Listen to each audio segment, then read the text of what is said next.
Yan, naka-ready na yung aming kwek-kwek. Yan yung sauce niya. Yan. Tapos, dito na yung mga fishball. Ayan, fishball. Ikyam. Yan.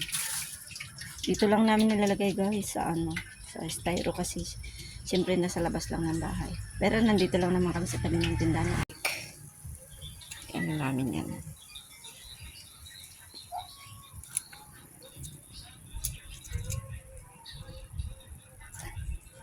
French fries, walang flavor.